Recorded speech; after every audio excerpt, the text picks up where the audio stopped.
Okay, viewers, I decided to set up a little stage out here with some of our props and an MGM piece of steel and take you through a stage involving my truck that I would prefer to see in a match. Now, keep in mind, this is not IDPA sanctioned. These are my targets, and it's a little bit different rules than what we saw at the match. Number one, when I'm done, I'm gonna top my gun off, and when everything's under control, I'm gonna reholster. I'm not gonna unload and show clear like we saw in the match.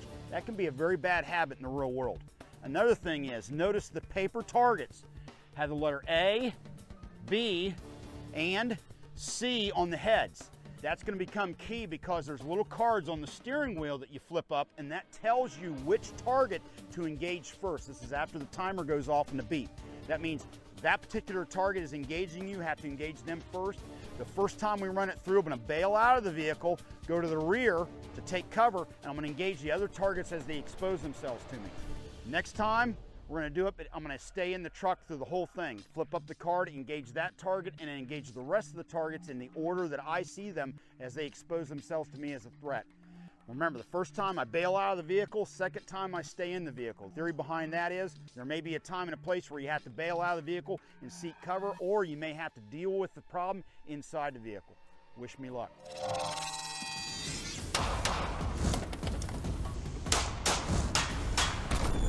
Okay, before we start, let me take you through the scoring. This is my target, my show, my rules. All right, remember, not IDPA sanctioned. First off, if I shoot and any of the rounds go inside this outer circle, -0 added to the time, or in the head box. Either way, I don't get any penalty. Those are shots where they need to be. If I throw a shot out into here, it's 1 second per shot. And if I happen to throw it and miss it entirely and throw it out on the ground, it's 5 seconds per shot. So it behooves me to make sure I have accurate hits on target, just like in the real world. Remember my motto, speed is fine, accuracy is final. Okay, gang, during the break, my crew rearranged the cards so I don't know what order they're in. I'm gonna go ahead and load and make ready. Time to go hot.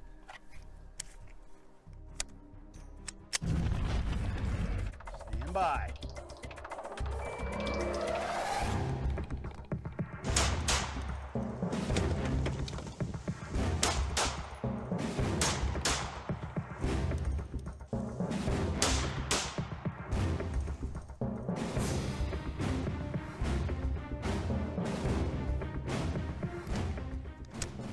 Okay, everything's under control. I'm gonna go ahead and holster. Now let's check the targets. All right, time was 12.48. B target was first. That was the card I flipped. I got 2 shots on this and I bailed out of the vehicle. Remember, that was the scenario. And as I withdrew to the rear of the vehicle to take cover, I took A, which was the next target that exposed itself to me, and then I shot through the open window of the truck and got the 2 shots on the MGM steel. Came back to the most advantageous position in the rear of the vehicle for cover purposes, basically putting the most vehicle between me and the last target, and I engaged the C target right over the corner. Good run. Frankly, I wouldn't want to do it again. That's the kind of scenario I like to do, to throw a little variable in there, and it breaks up that sequence. You don't have the follow the leader type thing that we saw at the Carolina Cup. Now we're gonna do the same thing. Crew's gonna switch the cards again, and now I'm gonna do it static, whereas I can't get out of the vehicle. For whatever reason, I'm trapped or I don't have the opportunity to get out, and I have to engage all the targets from behind the driver's seat.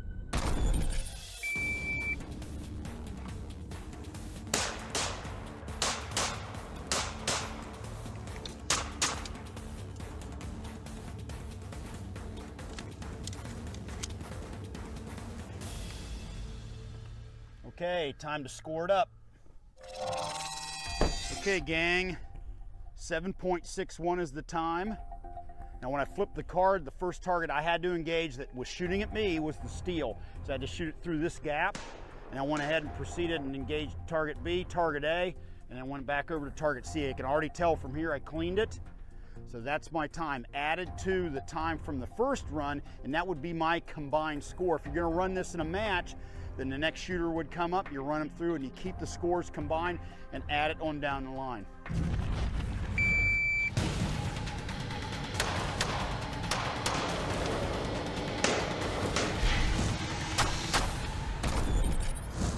Okay, to wrap this up, remember there's only so many things you can do when you're shooting at paper targets or even steel targets that don't shoot back.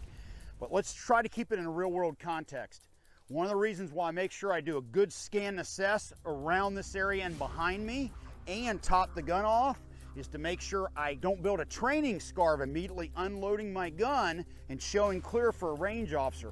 We've seen that numerous times, and I'm convinced that can cause bad habits in the real world. Remember, if you happen to be running a stage like this or a match per se, try to keep it fresh for each shooter, because if not, the next guy coming up can kind of learn and gain things out by the guy that goes ahead of him. Remember, that doesn't reflect the real world. And last but not least, one of my pet peeves, always try to use a gun that reflects something that you would use in the real world, whether it's concealed carry or for duty use. Don't have sights or modifications or a light trigger pull that you wouldn't actually carry and depend your life on. There's no reason to be using it in a match. Remember, that can add to a training scar, can bite you at the worst possible time.